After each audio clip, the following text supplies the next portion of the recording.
Audio 4 Mahapragya की साधना एवं ब्रह्म वर्चस्व की सिद्धि। लेखक वेदमूर्ति तपोनिष्ठ पंडित श्री राम शर्मा आचार्य। सोद्देश्य कर्मकांड फलदायी परिणतियां। ज्ञान क्षेत्र में गायत्री एकमुखी और विज्ञान क्षेत्र में पंचमुखी है। एकमुखी का तात्पर्य है अंतःकरण के परिष्कार के लक्ष्य पर अर्जुन के मत्स्य वेधन जैसी एकाग्रता और एकलव्य जैसी गुरुवरण की अखंड निष्ठा। लक्ष्य प्राप्ति का यही एकमात्र उपाय है। इसके अवलंबन की प्रेरणा देने वाली एकमुखी गायत्री है। इसमें जीवन लक्ष्य और उसका धारा प्रवाह का दिशा निर्धारण है। पंचमुखी गायत्री में उपासना के समय काम में आने वाले वे सूत्र हैं जो कक्षा के अनुरूप 5-5 विषयों में विभाजित हैं। सार्वजनीन सार्वभौम प्राथमिक उपासना के 5 भाग हैं। पहला आत्मशोधन, दूसरा देव पूजन, तीसरा जप, चौथा ध्यान, पांचवा सूर्याग्रह दान। उच्च स्तरीय गायत्री उपासना में पंचकोशों का अनावरण है। सूक्ष्म शरीर में 5 ऐसे रत्नकोश हैं जिनमें विभूतियों और संपत्तियों के विपुल भांडागार भरे पड़े हैं। इन 5 को अन्नमय कोश, प्राणमय कोश, मनोमय कोश, विज्ञानमय कोश और आनंदमय कोश कहते हैं। यह 5 सामान्यतया प्रसुप्त स्थिति में पड़े रहते हैं, किंतु प्रयत्न पूर्वक इन्हें जगाया जाता है तो वे कुंभकर्ण की तरह अपने प्रबल पराक्रम का परिचय देते हैं। जागृत स्थिति में वे प्रसिद्ध 5 देवों के अनुग्रह से मिलने वाली सिद्धि वर्षा की तरह साधक को सामान्य से असामान्य बना देते हैं। कुंडलिनी जागरण भी उच्च स्तरीय गायत्री उपासना का ही एक विशिष्ट पक्ष है। उसमें भी 5 साधना तपश्चर्याएं की जाती हैं। कठोपनिषद के यम नचिकेता संवाद में इसी साधना विज्ञान का पंचाग्नि विद्या के नाम से वर्णन है। उन प्रयोगों को किस प्रकार कार्यान्वित किया जाता है, इसकी चर्चा प्रसंग के अनुसार की जाएगी। इन पंक्तियों में तो सार्वजनीन सर्वसुलभ गायत्री उपासना के 5 प्रकरणों की चर्चा ही अभीष्ट है। जिन 5 उपचारों के सहारे सामान्य और प्राथमिक उपासना को आरंभ किया जाता है, उनमें प्रथम है आत्मशोधन। आत्मशोधन के लिए 5 कृत्य किए जाते हैं। पहला पवित्रीकरण, दूसरा आचमन, तीसरा प्राणायाम, चौथा न्यास, पांचवा शिखाबंधन। पवित्रीकरण में बाएं हाथ की हथेली पर जल रखकर उसे दाहिने हाथ से ढकते और मंत्र पाठ करते हैं। इसके उपरांत जल को समस्त शरीर पर छिड़क लिया जाता है। इसमें भावना की जाती है कि इस मंत्रपूत जल के साथ विश्व ब्रह्मांड में संव्याप्त पवित्रता की हमारे ऊपर वर्षा हो रही है। फुहारे के नीचे बैठकर स्नान करने की तरह उस अमृत वर्षा का आनंद लिया जा रहा है। पवित्रता शरीर के भीतर प्रवेश होकर चेतना के समस्त घट को पवित्र बना रही है।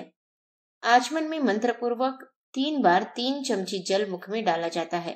इसका तात्पर्य है क्रिया शक्ति, विचार शक्ति और भाव शक्ति का परिमार्जन। इन तीनों ही चेतना केंद्रों में शांति, शीतलता, सात्विकता एवं पवित्रता का समावेश है। विशेषतया जिह्वा की पवित्रता इन आचमनों द्वारा विशेष रूप से आवश्यक बताई गई है। सात्विक न्यायोपार्जित आहार ग्रहण करने से मन पवित्र होता है। सत्य और शालीनता संपन्न वाणी से जिह्वा में प्रखरता बनी रहती है। आहार और उच्चारण के संबंध में सतर्क रहने से जिह्वा में वह शक्ति उत्पन्न होती है कि पवित्र वाणी से किया गया जप ही सफल होता है। यह सिद्धांत इस आचमन प्रक्रिया के अंतर्गत समझाया गया है। प्राणायाम में सांस को भीतर खींचना, रोकना, बाहर निकालना और बाहर ही रोकना, यह 4 क्रियाएं मंत्रपूर्वक की जाती हैं। इन 4 क्रियाओं को क्रमशः पूरक, अंतः कुंभक, रेचक और बाह्य कुंभक कहते हैं। सांस खींचते समय भावना की जाती है कि निखिल अंतरिक्ष में वायु तत्व के साथ घुला हुआ चेतन प्राण तत्व भीतर प्रवेश करता है और दिव्य शक्ति से काया के कण कण को भर देता है। सांस रोकते समय भावना करनी चाहिए कि उस खींची हुई दिव्य प्राण शक्ति को शरीर के अवयवों, रक्त कणों एवं चेतना संस्थानों द्वारा सोखा और सदा सर्वदा के लिए भीतर धारण किया जा रहा है। सांस निकालते समय भावना करनी चाहिए कि स्थूल और कारण शरीरों के मल आवरण विक्षेप, कषाय, कल्मश निकाल बाहर किए जा रहे हैं। बाहर सांस रोकते समय भावना की जाती है कि बहिष्कृत विकारों को वापस न लौटने देने के लिए सदा के लिए प्रवेश द्वारा बंद कर दिया गया है। 3 बार इसी प्रकार 3 प्राणायाम किए जाते हैं और उनमें तीनों बार उन्हीं भावनाओं की पुनरावृत्ति की जाती है। न्यास में बाएं हाथ की हथेली पर जल रखा जाता है।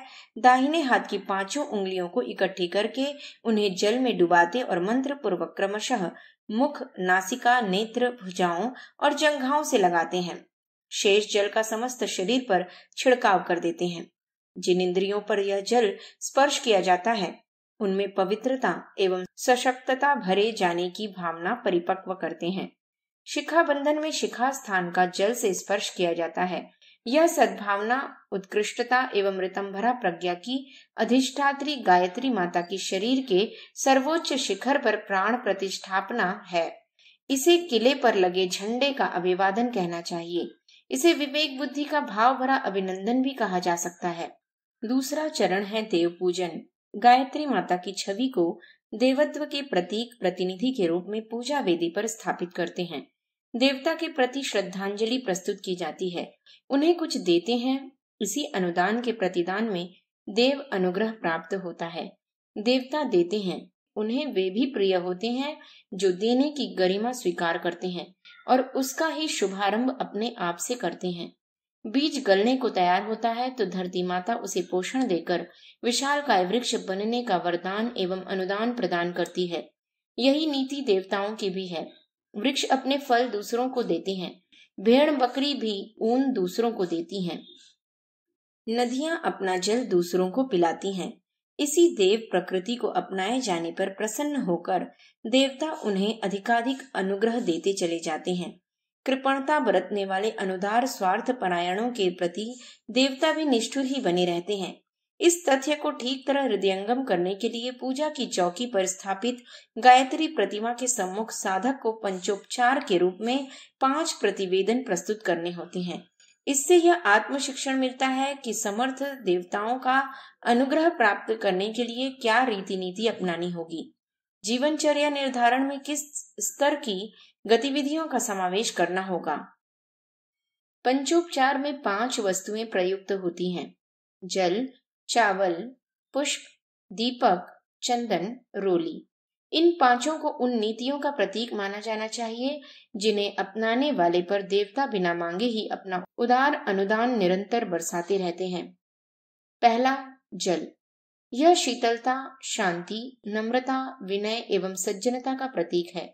सत् प्रयोजनों के लिए समय लगाने, श्रम बिंदु समर्पित करने की तैयारी करनी चाहिए। पाद्य, अर्घ्य, आचमन, स्नान में निमित्त देवता को जो 4 बार में 4 चम्मच जल चढ़ाया जाता है उसका तात्पर्य है श्रम, समय, मनोयोग एवं धन साधन की चारों उपलब्धियों को यथासंभव अधिकाधिक मात्रा में ईश्वरीय प्रयोजनों के लिए समर्पित करना। दूसरा, चावल। उपार्जित अन्न धन वैभव का प्रतीक है। उपार्जन को शरीर परिवार के उपयोग भर में सीमित नहीं किया जाना चाहिए, वरन उसमें देश, धर्म, समाज, संस्कृति की भी भागीदारी स्वीकार करनी चाहिए। इनके लिए अपने अपने साधनों का अंशदान नियमित रूप से किया जाना आवश्यक है। यह प्रेरणा देवता के सम्मुख अक्षत अर्पण करने की विधि के साथ जुड़ी हुई है। तीसरा, पुष्प अर्थात खिलने खिलाने, हंसने हंसाने की हल्की फुल्की जिंदगी और सद्भाव संपन्न सज्जनता की सत्प्रवृत्ति। भीतर और बाहर से सर्वांग सुंदर बने विश्व उद्यान को शोभायमान बनाने वाला जीवन जिए। देवत्व की शोभा बढ़ाने के लिए अपनी गर्दन नुचवाने और मर्म भेदी सुई से छेदा जाना भी स्वीकार करें। प्रभु के गले का हार बनने की आकांक्षा रखें। पुष्प समर्पण के साथ इसी नीति को अपनाने का आत्म शिक्षण सन्निहित है। चौथा, दीपक अर्थात स्नेह से, चिकनाई से भरा पूरा स्वयं जलकर दूसरों को प्रकाश देने वाला जीवन। दीपक की लौ की भांति ऊर्ध्वगामी दृष्टि एवं नीति। अंधकार अज्ञान के विरुद्ध सांस रहने तक संघर्ष। प्रकाश अभिवर्धन के लिए समग्र आत्मसमर्पण। स्वयं प्रकाशवान रहना और दूसरों को प्रकाश देना, यही है दीप धर्म। इसे अपना कर ही कोई साधक भगवान के मंदिर में प्रवेश करने का, उनकी समीपता का श्रेय पाने का सौभाग्य प्राप्त कर सकता है। इस तथ्य को साधक ठीक तरह से समझ सके, इसी निमित्त देव प्रतिमा के समीप दीपक जलाया जाता है। अगरबत्ती, धूप बत्ती, अग्नि स्थापना भी प्रकारांतर से दीपक का ही प्रयोजन पूरा करते हैं। 5वां, चंदन। वह वृक्ष जिसका कण कण सुगंधित है और जो सभी पर्वतीय झाड़ झंखाड़ों को भी सुगंधित करता है।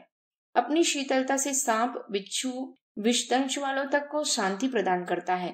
उसकी छाया में बैठने वाले सुगंध भरी शीतलता प्राप्त करते हैं। चंदन की लकड़ी काटने, बेचने वाले पत्थर पर घिसकर कष्ट देने वाले तक प्रतिशोध नहीं, उपकार ही पाते हैं।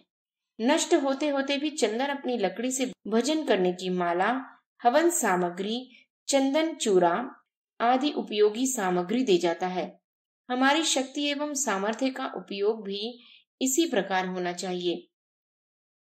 यही है चंदन समर्पण के पीछे सन्निहित प्रेरणा, जिसे अपनाकर कोई भी सच्चा ईश्वर भक्त बना रह सकता है और भक्तों को मिलने वाले अनुदानों का अधिकारी बन सकता है। आत्मशोधन में व्यक्तित्व को पवित्र परिष्कृत बनाने का भाव है और देव पूजन में सदुद्देश्यों के लिए अधिकाधिक अनुदान देने का उत्साह उत्पन्न करने का निर्देश है। इन्हें प्रकारांतर से चरित्र निष्ठा और समाज निष्ठा कह सकते हैं। ईश्वर भक्ति, योग साधना के यह दोनों ही आरंभिक चरण हैं। इसे साधना की पृष्ठभूमि कह सकते हैं। उसके उपरांत मंत्र साधना आरंभ होती है। मंत्र साधना के 2 भाग हैं, पहला जप, दूसरा ध्यान। इन दोनों का साथ साथ समन्वय करके चलना पड़ता है। जप प्रक्रिया में गायत्री मंत्र की बार बार पुनरावृत्ति एक क्रमबद्ध प्रक्रिया के आधार पर करनी होती है। जिस तथ्य पर मन को सघन करना होता है, तो उसको उच्चारण क्रिया अथवा ध्यान के माध्यम से बार बार दोहराने की आवश्यकता पड़ती है। इसी उपाय से उन तथ्यों को मन की पृष्ठभूमि पर सघन होने का अवसर मिलता है। बच्चों को प्राथमिक कक्षा में प्रायः इसी आधार पर अपनी पढ़ाई आरंभ करनी होती है। वे वर्णमाला अथवा गिनती पहाड़े बार बार दोहराते हैं, तभी उनके स्मृति पटल पर वह बातें स्थान जमा पाती हैं। संगीत शिक्षा में आरंभ से अंत तक दोहराने की प्रक्रिया चलती रहती है। फौजी सैनिकों को कदम मिलाकर चलने से लेकर थोड़े से ही अभ्यासों को आए दिन दोहराना पड़ता है। इष्ट के साथ एकाकार होने के लिए, उस महान गरिमा को अंतःकरण पर दृढ़ता पूर्वक जमाने के लिए भी उसका नामोच्चार बार बार करना होता है। खोए हुए को पुकारने के लिए बार बार नाम लेना पड़ता है। भगवान राम वनवास में सीता को खोजते हुए उनका नाम जोर जोर से लेकर पुकारते हैं। बिल्ली, लोमड़ी, गाय के बच्चे जब इधर उधर भटक जाते हैं तो बार बार आवाज देकर अपनी उपस्थिति का परिचय देते हैं और उन्हें बुलाते हैं। मनुष्य से उसका लक्ष्य इष्ट स्वरूप छूट गया है। इसके बिना वह मणिहीन सर्प की तरह बिलखता है। ग्राह के चंगुल में फंसे हुए गज ने भगवान को अनेक नाम लेकर पुकारा और बुलाया था। जब में बार बार भगवान की रट लगाई जाती है और प्यासा पपीहा जिस तरह पीऊ पीऊ पुकारता है, उसी प्रकार भगवान को, इष्ट को दूरी समीप करके निकट बुलाने का आवाहन किया जाता है। चेतना पर संस्कार डालना कठिन है। कठिन और कठिन कार्यों को धीरे धीरे घिस घिस कर रगड़ रगड़ कर ही पूरा किया जाता है। स्नान, हाथ मुंह धोना, बर्तन साफ करना, झाड़ू लगाना, कपड़े धोना जैसे कार्य बार बार रगड़ने घिसने से ही पूरे होते हैं।